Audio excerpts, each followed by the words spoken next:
Okay, now it's time to actually do some testing, but first, let's reset the ground rules. So, the first case we're going to look at when it comes to hypothesis testing is performing tests where we are checking the veracity of a given parameter mu, that is a mean, where we are assuming we know something about sigma. And this is a little bit more fair to me than what we were looking at in chapter 6, where we were talking about making a confidence interval for mu with sigma. It felt kind of ridiculous to me to do that. Here, though, we're kind of assuming that we have both. It's a bit fairer to me. And I will say, though, that when we're doing these tests in a way that I'll explain when we get to our first example here, the way that we come to our final conclusion in terms of a window built inside, outside of the level of significance is very much like what we would do with a confidence interval, just kind of in reverse. But again, I'll save that for later. For now, though, understand that when we have sigma, like always, if we know sigma, that means we get the right to use stuff involving z-values, z-scores, the normal distribution, our best friend, the thing that we always like when we get to use it because it's good. It's convenient anyway. We know a lot about it. So for these, if we know both of those parameters, or at the very least we assume something about them, then we get to use a z-score for our test statistic, which is coming from x bar minus mu over sigma divided by root n. That standard kind of central limit theorem value that we've been dealing with for a couple chapters now. I told you the central limit theorem was important. Because it is.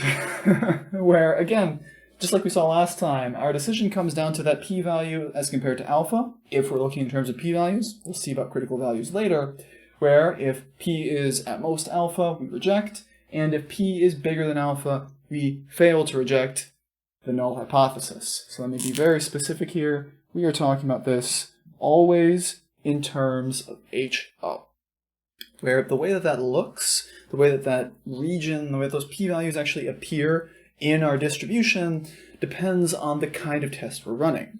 If we want to run a left-tailed test, then we are looking for values smaller than our supposed mean. We're looking for values to the left in the distribution, and as a result of looking to the left, the p-value that we're talking about corresponds to an area contained within the left tail. On the other hand, if we're looking for a right-tailed test, we're looking for values to the right of that mean. We're looking for bigger values from our alternative hypothesis. So we are going to be looking for a probability that corresponds to an area to the right.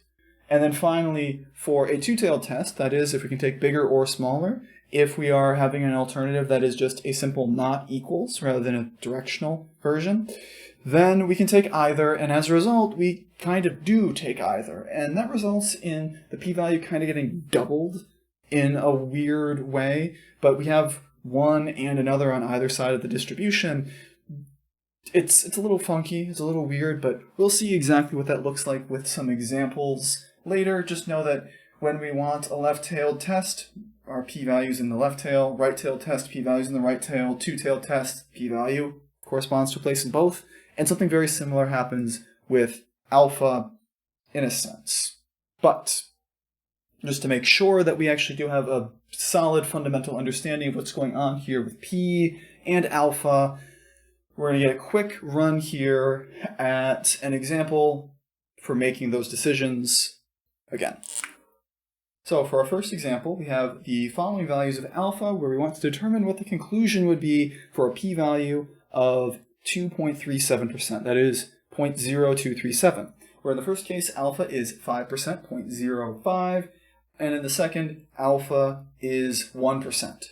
So in that first example, we're going to see exactly how that decision-making process is actually pretty simple. Well, it's a weasel word there, pretty, but we'll get the idea. So what we're looking at here for a comparison is very simply how that value for alpha, the level of significance, compares to our p-value. And in that first case, well, we have that p-value is smaller than alpha. That is, I want to be even more specific and include that potential equality. P is low, as it were. P is a very small value relatively.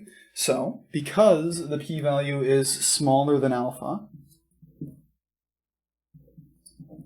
we reject the null hypothesis. And I want to be a little bit clearer about what this alpha represents here, again, because we don't have the full picture of like whether that's left, right, or two-tailed. We can't be too detailed about it.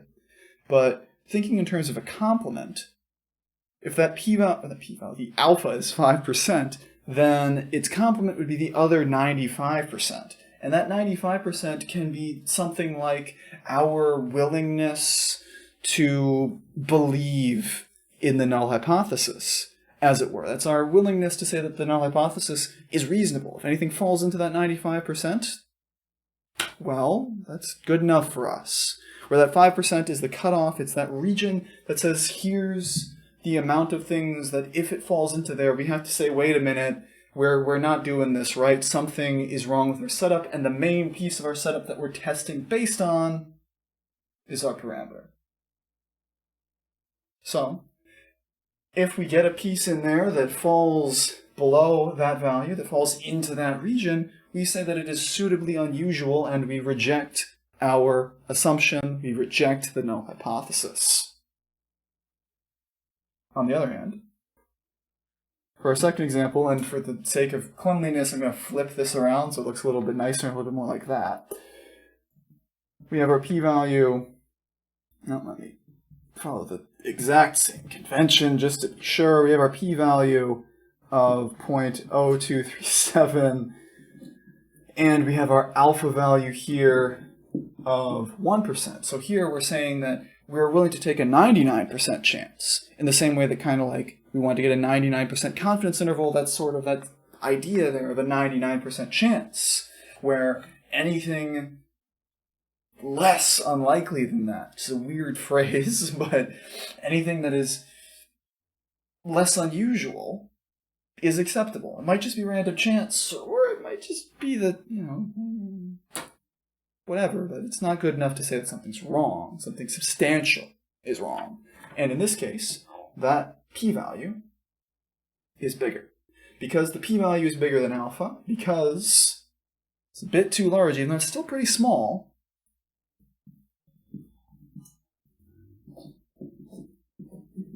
we'll fail to reject in this case. So again, like I've always said, statistics is about interpretation, and here the interpretation came down to a difference of 4%, 0.04. So this value alpha is very important and also very arbitrary, because it's the difference between rejecting and failing to reject. And this is a completely floating example. It doesn't have a specific meaning and context from which we can draw everything out, but that's all it comes down to in the end. It's what we pick alpha to be. And we'll see that actually come to fruition a little bit more with some of our examples, but again, this is just some backing to make sure we understand what sort of comparison we're making at the end, as well as what that comparison might represent. But hopefully we'll get more motivation as we actually see some, well, examples. And that, unfortunately, isn't quite where we're going to be yet. We want to see a few more things here just in terms of what we can look at for our comparison with critical values as well. In the interest of fairness, in the interest of thoroughness, we do need to see both cases before we get into an actual test.